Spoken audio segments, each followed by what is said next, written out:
হে সূর্য, শীতের সূর্য, হিমশীতল সুদীর্ঘ রাত, তোমার প্রতীক্ষায় আমরা থাকি, যেমন প্রতীক্ষা করে থাকে কৃষকদের চঞ্চল চোখ ধান কাটার রোমাঞ্চকর দিনগুলির জন্যে। হে সূর্য, তুমি তো জানো আমাদের গরম কাপড়ের কত অভাব। সারা রাত খড়কুটো জ্বালিয়ে এক টুকরো কাপড়ে কান ঢেকে কত কষ্টে আমরা শীত আটকাই। সকালের এক টুকরো রোদ্দুর, এক টুকরো সোনার চেয়েও মনে হয় দামি।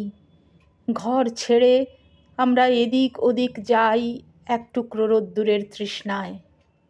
হে সূর্য, তুমি আমাদের স্যাঁতসেঁতে ভিজে ঘরে উত্তাপ আর আলো দিও, আর উত্তাপ দিও রাস্তার ধারের ওই উলঙ্গ ছেলেটাকে। হে সূর্য, তুমি আমাদের উত্তাপ দিও। শুনেছি তুমি এক জ্বলন্ত অগ্নিপিণ্ড। তোমার কাছে উত্তাপ পেয়ে পেয়ে একদিন হয়তো আমরা প্রত্যেকেই এক একটা জ্বলন্ত অগ্নিপিণ্ডে পরিণত হব।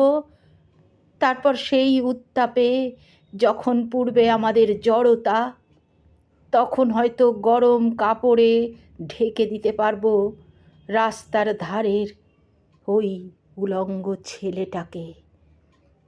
কিন্তু আজ আমরা তোমার অকৃপণ উত্তাপের প্রার্থী।